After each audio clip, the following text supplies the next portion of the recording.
जी। अब बांग्लादेश फाइनल में पहुंच जाए या पाकिस्तान पहुंच जाए, एक ही बात है। मेरे दोनों हाथ निकले काम के। अच्छा।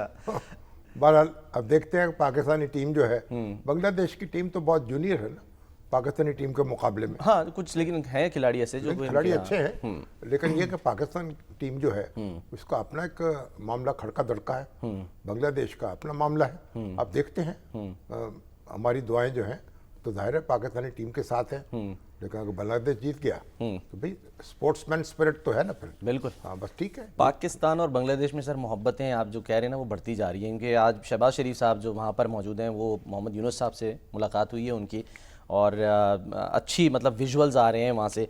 तो आलमी रहनुमाओं से एक तरफ हम देख रहे हैं हमारी जो बेतदबीरियाँ हैं और हमारी जो खामियां हैं, उन्होंने ये अलग किया ना दोनों हिस्सों को। जी हाँ। और भारत को मौका दिया कि वो हमला कर सके और वहाँ लोगों को अपने साथ बरगला सके।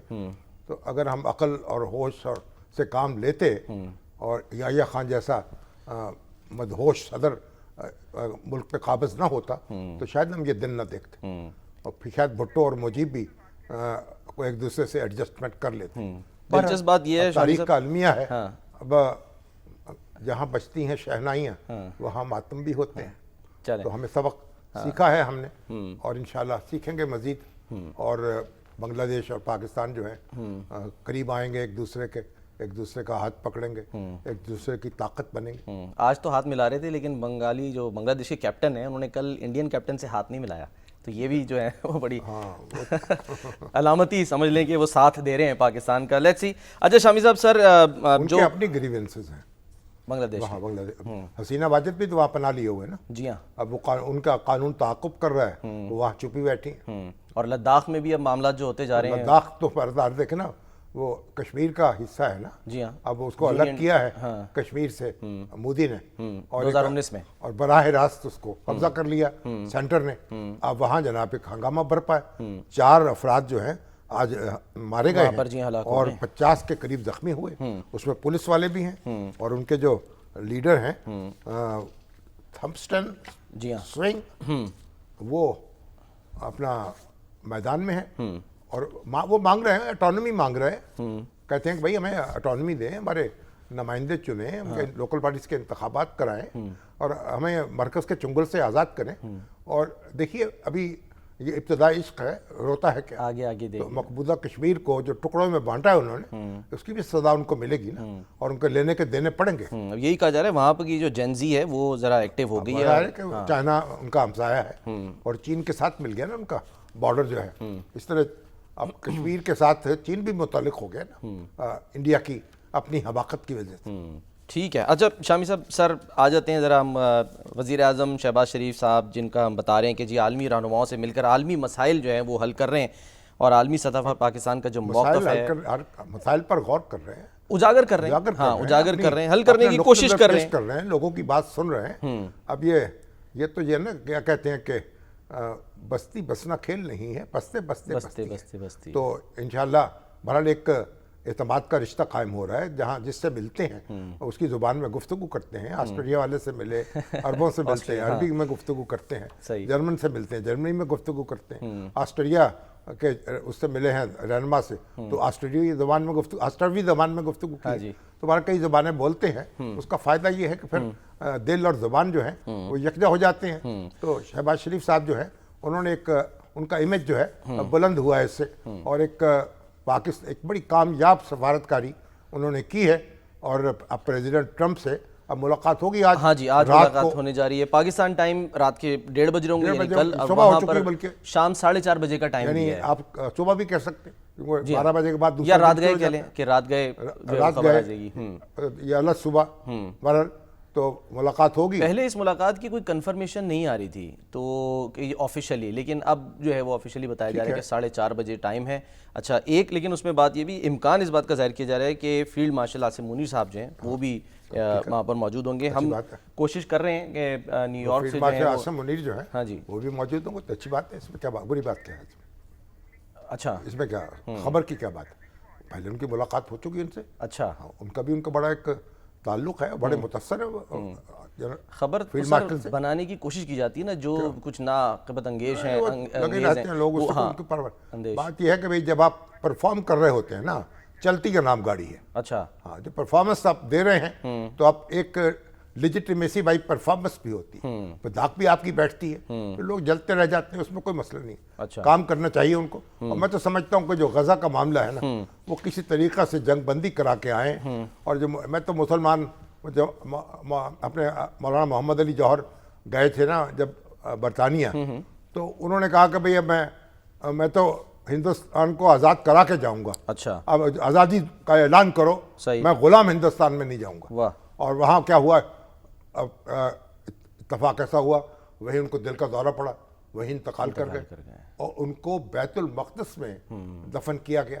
वहाँ अब वो महव ख्वाब हैं, महव आराम है। तो उन्होंने कहा मैं गुलाम हिंदुस्तान में नहीं जाता, फिर नहीं अब परवाना है, आज़ादी मुझे चाहिए। तो कहें कि जनाब बैठ जाएं, धरना दे के बैठ जाएं, जो मुसलमान उम्मत के रहनुमा हैं, उनको कहें देखिए आप हमें गजा में जंग बंद करेंगे तो हम यहाँ से जाएंगे। अच्छा, ये कर सकते हैं। वहाँ हमारे बच्चे बिलक रहे हैं, भूख से मर रहे हैं और उन पर गोलियां बरस रही हैं, उनके खंडर बना दिया गया है पूरे शहर को। हम उनको इस हाल में छोड़कर वापस नहीं जाएंगे। प्रेसिडेंट ट्रंप साहब वहाँ जंग बंद कराइए तो तब हम अपने अपने घर वापस जाएंगे, वगरना बैठे हुए हैं यही व्हाइट हाउस के बाहर धरना देकर। अच्छा, चलें अब देखते हैं सर, व्हाइट हाउस में फिलहाल तो मुलाकात होगी, लेकिन जो आलमी रहनुमा मिले डोनाल्ड ट्रंप साहब से, उसके बाद कागजी जी एलामिया जो है आ रही हैं, अंदाजे अच्छे हैं। हाँ, कभी कोई बातचीत हो रही है, मंसूबा बन रहा है और जंग बंदी होगी। उसके बाद जो है मुसलमान मुल्क जो है उनका किरदार बढ़ जाएगा गजा में, और शायद उनकी फौज जो है वो भी वहाँ मुतय्यन करनी पड़े। इंडोनेशिया जो है उसने तो कहा, उसके सदर ने कहा भाई 20,000 फौजी हम देने को तैयार हैं, उससे ज्यादा देने को तैयार। अच्छा। उन्होंने कहा जहां जहां भी अमन के लिए जरूरत है इंडोनेशिया की फौज हाजिर है, और अगर जरूरत होगी इंशाल्लाह पाकिस्तान की फौज भी हाजिर होगी और दूसरे मुसलमान मुल्कों की फौजें भी हाजिर होंगी। अच्छा, इसमें तो बात यह अमन कायम होना चाहिए, इसराइल को वो छोड़ना चाहिए गजा को, और वहाँ के लोग जो है उनको सुकून का सांस लेने का मौका मिलना चाहिए। ये बस हमारी आरजू है। अब इसके बाद यानी ये हकीकत ये है कि रात को नींद नहीं आती है और दिन को चैन नसीब नहीं होता। सारी दिल जो है उस तरफ लगा रहता है, नजरें भी उस तरफ लगी रहती हैं, और मुझे उम्मीद है कि कोई ना कोई ये सूरत निकलेगी बेहतरी की। और जो एक गुफ्तगू हो रही है, जो बातचीत हो रही है, अगरचे अभी कोई एलामिया जारी नहीं हुआ, लेकिन जो खबरें आ रही हैं वो ऐसी हैं कि मामलात आगे बढ़ रहे हैं। हाँ, स्टीव विटकॉफ जो है वो गुफ्तगू कर रहे थे, तो उन्होंने कहा कि ब्रेक थ्रू जो है उसका इम्कान है, और 21 निकाती जो मंसूबा दिया है उसमें उम्मीद है कुछ निकात ऐसे हैं, वो कहा यह जा रहा है कि जिस पर एतराज़ है, और उन पर बातचीत जब मुकम्मल हो जाएगी, मुशावरत हो जाएगी, तो फिर शायद क्लैरिटी सामने आ जाए। अभी तक तो कैसा रही समझे ना इसको। लेकिन हमारा ये बुनियादी बात यह है कि वेस्ट बैंक को कहा जा रहा है कि एनेक्स करने की इजाज़त जो है वो नहीं दी जाएगी। हाँ, दूसरी बात यह है कि इसराइल की फौज वहाँ से निकले। उसके बाद तीसरी बात पर बात की बात है, तो बातें बुनियादी हैं।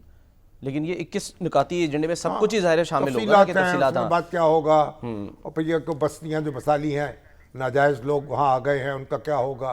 फिर मुस्तकबिल में जो फ़लस्तीनी इस वक्त इलाका है, जो हुकूमत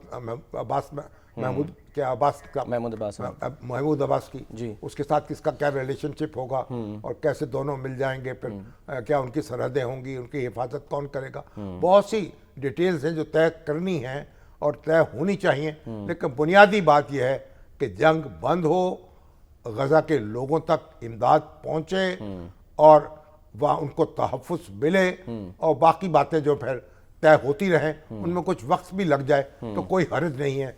बुनियादी काम यह है कि फौरी तौर पर जो हो जाना चाहिए वो ये है। ठीक है। अच्छा सर, एक ये भी सवाल किया जा रहा है कि फिर अब ठीक है कि अभी ज़ाहिर आने वाले दिनों में क्लियर होगा, लेकिन क्या अब्राहम अकॉर्ड जो है उसके ज़रिए फिर दोबारा हम देखेंगे कि जो मुस्लिम ममालिक उन पर दबाव डाला जा सकता है, अगर ये हल निकल आता है इस मसले का? ये देखिए बात की बातें हैं। अगर 2 रियासती हल कबूल कर लिया जाता है, फ़लस्तीन की रियासत कायम हो जाती है, तो फिर देखेंगे अरब मुल्क क्या फ़ैसला करते हैं। अब्राहम अकॉर्ड जो है उसको अगर आगे बढ़ाते हैं या नहीं बढ़ाते हैं, अभी इसको स्पेकुलेट करने की ज़रूरत नहीं है। पाकिस्तान जो है उसको देखना होगा कि अरब भाई जो हैं वो क्या करेंगे और सऊदी अरब क्या करेगा। ठीक है। अच्छा सर, हम ज़रा जब ये मुलाकात से मुतालिक भी कुछ मालूमात हमने लेनी है, हमने अनवर इकबाल साहब जो उनको दावत दी है, मैं ख्याल थोड़ी देर में आ जाते हैं। हमारे बड़े सीनियर अखबार नवीस है जी हाँ, अमेरिका में मुकीम है बरसों से, वहाँ पर मौजूद। अच्छा सर, मैं ज़रा थोड़ा सा आपकी तवज्जो दिलाना चाह रहा हूँ कि एक तरफ तो शहबाज शरीफ साहब आलमी यानी कि मंजरनामे पर छाए हुए हैं, मौजूद हैं वहाँ पे, वो सब कुछ कर रहे हैं। दूसरी तरफ मुल्क में क्या हो रहा है, यानी वो वहाँ बैठकर भी वीडियो लिंक पर पाकिस्तान के गर्दिशी कर्जे को ख़त्म करने के लिए या और दीगर मामलात को डिस्कस कर रहे हैं, कोशिशें कर रहे हैं। आज ऐलान तो किया है ना अवैस लगारी साहब ने, जी हाँ, कि भाई गर्दिशी कर्जा जो है वो हमने बहुत बड़ा हिस्सा उसका बैंकों से कर्जा लेके वो कर्ज उतार दिया, और उसके बाद ये उन्होंने कहा कि आइंदा चंद साल में बिल्कुल जीरो पे ले आएंगे। बिल्कुल, और ये भी एक बहुत बड़ा बोझ है पाकिस्तान के ऊपर, यानी जो बिजली के जो IPPs लगे हैं, बिजली के निजी कारखाने, इन्होंने पाकिस्तान की मईशत जो है उसकी कमर दौड़ी कर दी है, उसको इतना बोझ पड़ा है जो कर्जे, यानी आप देखिए उतना यानी 2000 अरब 2500 अरब रुपया जो है आपके ऊपर लद गया है और खसारा, और यानी आप देखें कि ये जो गर्दिशी कर्जा है, यानी जो उसकी कीमत है और जो उसकी वसूली है वो बढ़ता चला जा रहा था। अब उन्होंने ब्रेक लगाई है और लगाम डाली है, देखते हैं आगे क्या होता है।